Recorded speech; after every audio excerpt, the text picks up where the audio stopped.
Hello everyone, I'm Dr. Bhavna Joshi and I will be taking the subject childhood and growing up. So in this subject today we will be discussing about the role of teachers, parents and school in guiding adolescents. This topic is in unit 1 of childhood and growing up B.Ed 101. So let's see. So today we will be discussing about the role of teacher in guiding adolescent, role of school and role of parents. We have already studied about the various developmental phases and the problems which are faced by adolescent. So as it is a very important stage, the role of teacher, school and parents is very prominent. So let's start with the role of teachers and school in guiding the adolescent. So the first point is, it is very important as a teacher that you should have a proper knowledge of adolescent psychology. And this is the reason why this topic is being studied in the B.Ed first semester, because adolescent is the bridge between the childhood and adulthood. So the pattern of an adolescent in his or her personality needs a very careful study. It is very essential to have the knowledge of adolescent psychology in order to understand the student. Uh, Questions like, what are his or her specific needs, what type of changes takes place during this period, what are the problems which are faced by the adolescent, how should they be treated, all these questions need answer, and a teacher can only get answer when he or she will have proper knowledge about adolescent psychology. Now the second point, it is very important to give proper sex education to the child. As we have discussed earlier also, that sex plays a very dominant role during adolescence. The rapid physiological changes and secretion of sex hormone, sudden awakening of sex instinct and urges, all necessitate the provision of adequate sex information and education, which should be given to the adolescent. They should be helped in making adjustment with regard to their new bodily changes and somatic development. Their curiosity about sex also need to be satisfied. For this purpose, school and teachers should provide adequate information on sex hygiene and physiology, the process of birth of a baby, the hazards of immature and pre-marriage intercourse, etc., all in a very frank, scientific, judicious and impersonal manner should be provided to the child. Next is providing suitable environment for proper growth. It is very important, and for every stage we have discussed that a suitable, loving environment, a healthy environment should be given for proper growth. Adolescent is the stage where maximum growth is taking place. So to attain maximum during this stage, all that one can get with respect to physical, mental growth, suitable environment should be provided by the parents at home and teachers at school. Now, next is taking care of special interest of the adolescent. We have already discussed that now various interest, the adolescent is keen in different interest during this stage. So there are wide individual differences among adolescents with regard to their interest and aptitude. So great care should be taken to locate their special interest and aptitude. So they should be provided learning experience and opportunities for participation in co-curricular activities. The curriculum should be provided an open choice for various subjects and activities according to the taste and temperament of the adolescent. Now, the next point is providing moral education. It is very important at this stage to provide moral education to the child. One of the main cause of increasing restlessness, indiscipline, dishonesty, and aimlessness among the youth is that there is no proper provision of moral education in our system of education. So it is very important that education of morality and character formation should be provided to these students. Next point is training of emotions and satisfaction of emotional needs. Now, as we have already studied, that this age is marked by a lot of intensity, force, instability, and immaturity of emotions. The adolescent youth can be highly restless. So their emotions can be aroused with a slight provocation. So therefore, there is a strong need of emotional education to be given to the adolescent. So their education, so that their emotion should be properly trained, and emotional energy should be devoted towards constructive ends. Now, the next point is guidance and counseling sessions. It is very important at this stage to provide guidance and counseling sessions to the students. Lack of guidance creates aimlessness, indefiniteness, and restlessness among the adolescent. Adolescents have their problems which need careful attention and proper solution.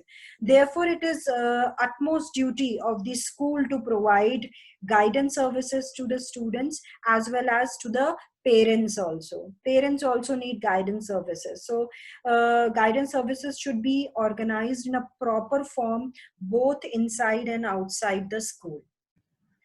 So the next point is encourage them to participate in family decision making. See, encouraging a child to participate in family decision making will make them feel worthy. They will also feel that they have some say, or you are recognizing the fact that they also can take decision and have a good intelligence level. And the last is providing guidance and counseling.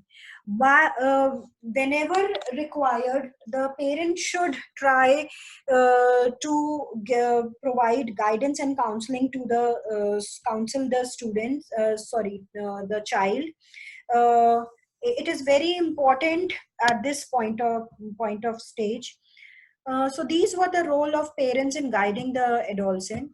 So I'm ending the lecture by the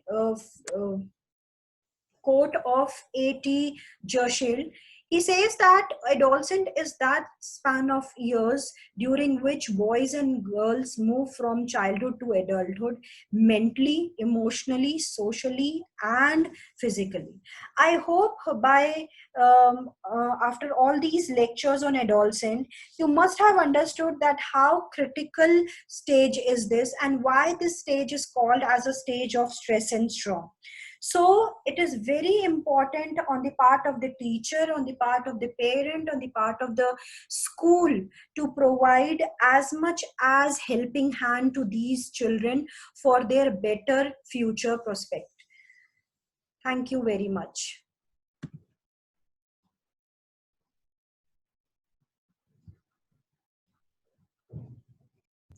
So the last point is provision of vocational education.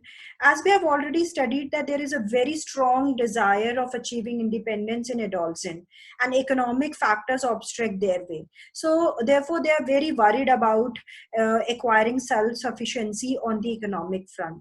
What occupation they should choose, how can they earn their livelihood are some questions which they come across. So here arises the need of proper vocational guidance and vocational education for them. Therefore, the strong need of today is to provide job-oriented and vocational-based practical education for adolescents. The government and the school and the teachers should make their effort in this direction. So these were the role of teachers and school in guiding the adolescent. Now let's move to the role of parents in guiding the adolescent. So the first point is providing a very stable, safe, and loving home environment. It is very important to create an environment of honesty, mutual trust, and respect. So you see, giving the child at this stage undivided attention is very important. A parent should listen to the child very calmly and concentrate and try to understand the viewpoint of the adolescent child.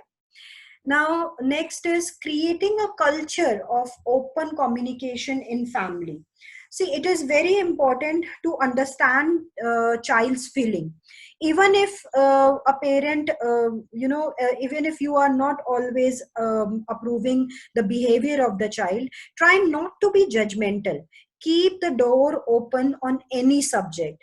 Try to be an open and approachable parent to the child.